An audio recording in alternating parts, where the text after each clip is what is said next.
cái bên này miền trung chích maiនៅប្រទេសណាទៀតដែលចូលទៅមើលអង្គរវត្ត .com បាទប្រទេសនៅអូស្ត្រាលីបាទនៅកាណាដាច្រើនណាស់បាទហើយនៅប្រទេសជិតៗយើងដែរនៅថៃឡែនបាទនៅបារាំងអីច្រើនទេបារាំងមានច្រើនណាស់តែមិនសូវច្រើនដូចខាងនៅអាមេរិកទេអូស្ត្រាលីបាទបាទអូខេបាទហើយនេះខាង news ព័ត៌មានបាទព័ត៌មាននេះខាងព័ត៌មានច្រើនយើងមានក្នុងភ្នំពេញ Post VOA ABC Radio Australia RFA ហ្នឹងកោសារភាពមានច្រើនកន្លែងទាំងអស់ព័ត៌មានដាក់ចូលក្នុងមួយហ្មងខាង Anchor One News ហើយយើងចង់បានប៉ុណ្ណឹងមានច្រើនណាថាក្នុង Anchor One.com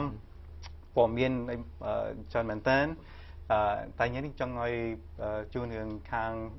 Anchor One VIP card របស់យើងនេះយើងទៅមកចេញអានេះយើងចង់ឲ្យប្រាប់ឲ្យចូលទាំងអស់យើងជួយសង្គមឲ្យខ្លះហើយការនេះឲ្យបានជួយបាទហើយខ្ញុំចង់ឲ្យចូលទៅលោកតើកាតហ្នឹងជួយយ៉ាងដូចម្ដេចខ្លះបាទសូមជួយមកសម្រាប់លក់ក៏ចែកជូនដោយមិនលក់បាទសូមជួយបាទសូមអរគុណដល់កម្មវិធីសភាអ៊ីនធឺណិតហើយក៏សូមជម្រាបសួរដល់ទូរទស្សនិកជននៅក្នុងកម្មវិធីនេះទាំងអស់គ្នាដែរបាទថ្ងៃនេះខ្ញុំនិងលោក Steven មានកិត្តិយសបានបង្ហាញជូននៅអ្វីដែលថ្មីនៅក្នុង anchor1.com ហើយលោក Steven បានជម្រាបជូនពីជីវប្រវត្តិខ្លះៗក៏ដូចជាចិត្តដែលជាកូនខ្មែរបានមកដល់ទីនេះដើម្បីយើងធ្វើកិច្ចការងាររួមចំណែកជួយដល់សង្គមយើងហើយខ្ញុំបាទក៏មានកិត្តិយសដែលបានចូលរួមចំណែកនៅក្នុងបុព្វហេតុនេះដែរហើយយើងសូមណែនាំជូននៅមធ្យោបាយថ្មីមួយដែលយើងប្រើប្រាស់បច្ចេកវិទ្យានៅក្នុងកម្មវិធីយើងនេះគឺយើងហៅថា Anchor One VIP card បាទហើយខ្ញុំសូមជូនទៅបងម្នាក់មួយដើម្បីបាទអរគុណបានមើលឃើញថា VIP card ហ្នឹងដូចម៉េចបាទអូបាទមានលុយច្រើនទេអត់ទេNIP card VIP card បាទនៅក្នុងកម្មវិធីរបស់យើងនេះគឺ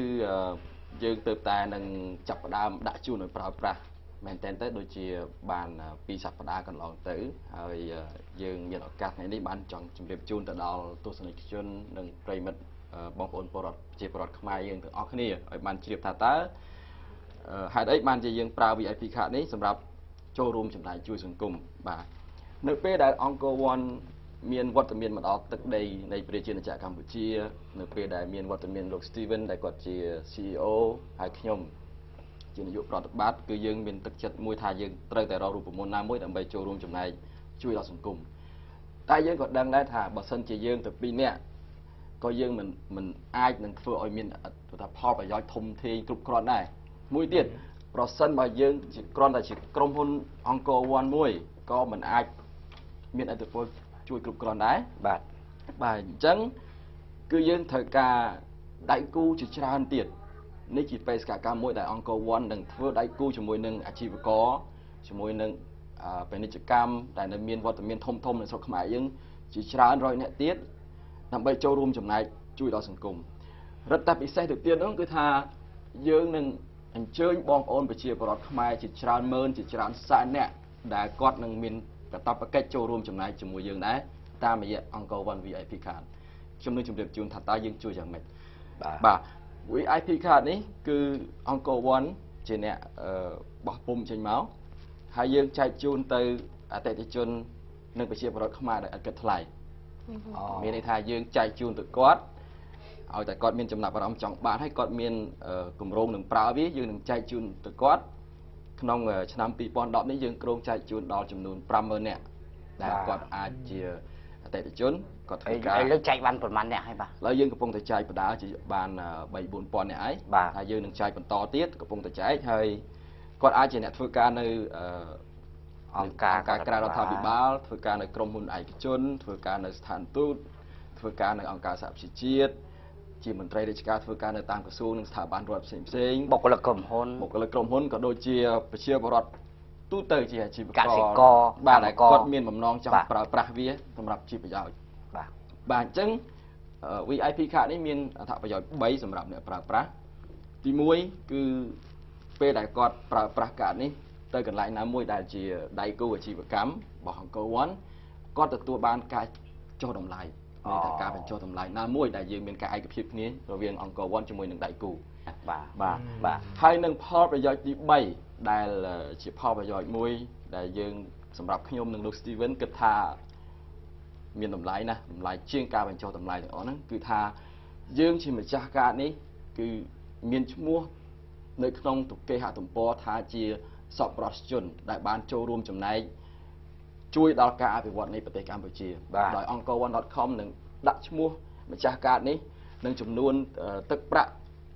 ជាបន្តបន្ទាប់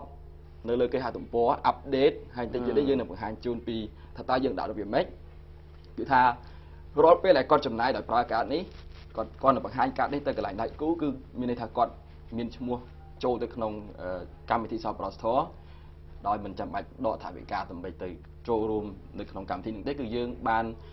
មានរូបមន្តឯកភាពគ្នាជាមួយដៃគូថាគាត់ត្រូវបានចំណាយប្រមាណ%នៃការចំណាយរបស់គាត់ចូលទៅក្នុងកម្មវិធីជួយដល់ប្រទេសកម្ពុជាដែលយើងយកលុយនេះសម្រាប់ធ្វើការអភិវឌ្ឍតាមរូបភាពផ្សេងៗមានដូចជាវិស័យអប់រំ